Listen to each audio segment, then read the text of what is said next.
Hey, I'm Prof. Phil, and I'm here to talk to you a little bit about a video I saw on YouTube. It was posted by a user by the name of SugaNutt, and there'll be a link to his channel down below. But essentially, what the video is top 10 facts of why atheists are atheists. Now, fact usually means that it's true, and indubitably so.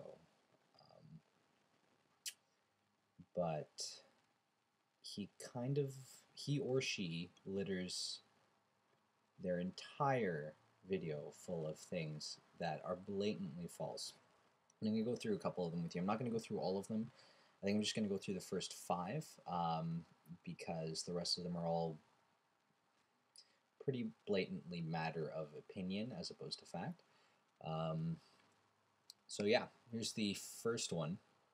Oh, and just to kind of a note to the uploader specifically,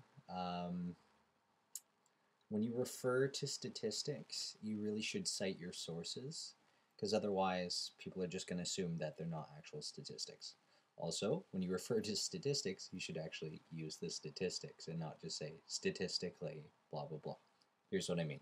The first one, he says, statistically, atheists are people who have had something traumatic happen in their lives, like a rape or molestation, or a death of a loved one, or something similar, which gives them the excuse to question, how can there be a God that would allow this to happen to me? Okay, so because I can't rely on this being statistically accurate, I'm just going to assume that this is a matter of personal opinion, just like with all of them. So my question to you is, even if these individuals have experienced this trauma in their lives, even if it is statistical fact, what's wrong with them questioning why God has done this to them? This goes right back to the problem of evil.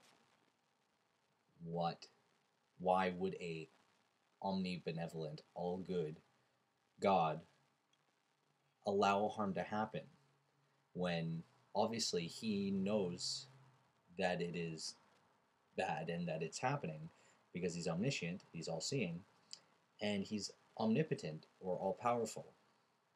So he has the ability to stop it. Do you see the problem? If you don't, I'll make another video on it. Just leave me a comment down below. I'll make a video on the problem of evil, explain it fully. But anyways, number two. Statistically, atheists are people who are liberal left-wing Democrats. Once again, more personal opinion, but there does seem to be some fact in this. I actually did research this, and it does appear to be correct that atheists do tend to be more left-leaning, but that doesn't mean that all atheists are liberals, as you seem to infer. Again, sure, there are a higher majority of left-wing people who are atheists than there are of right-winged people, but what does that mean? You're not saying anything. You're inferring that that's a bad thing, but what does that mean? Really? I'm not even going to address number three because it's purely fabrication and, quite personally offensive. And just a tad on the ridiculous side. So anyways, we'll move on to number four. Statistically, atheists are people who don't have children of their own. Again, this probably has some truth, seeing as 55% of atheists, according to one study that I found, the link will be down below. Also, the link to the previous information that I had just said will also be down below. 55% of atheists are under the age 35. But why is this a negative thing? Yeah, of course, there are, well, not of course, but sure, there are a large percentage of young people. And generally speaking, the younger people are less likely to have children. Okay, but why is that a negative thing? You go on to say that people without children don't know the joy of the love for their children, which seems to be a gift from God. Sure, but it also doesn't stand as true that that people who do have children who were previously atheists then become Christians or theists in general. And this can be shown through the fact that the majority of academics tend to be non-believers.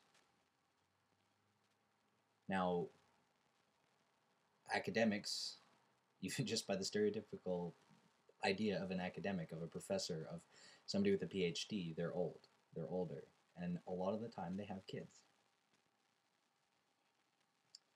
I'm just going to move on to number 5 now. So statistically, atheists are people who tend to be more violent, more likely to commit a crime, and more likely to blame someone else for their actions.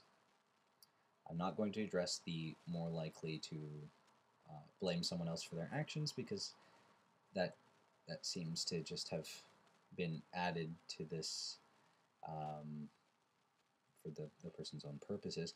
However, the idea that atheists are more likely to commit a crime is absolutely false. There are numerous studies that have been done that suggest that there's a negative correlation between religiosity and crimes committed. So, there's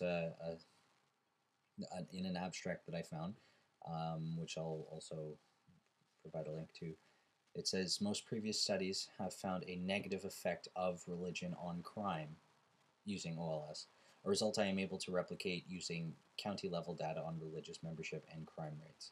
So essentially, if you are religious, you're more likely to commit a crime? No, that's not what I'm saying. What I'm saying is, it's not the case that atheists are more likely to commit crimes, because there are less atheists in jails, and there are more theists in jail.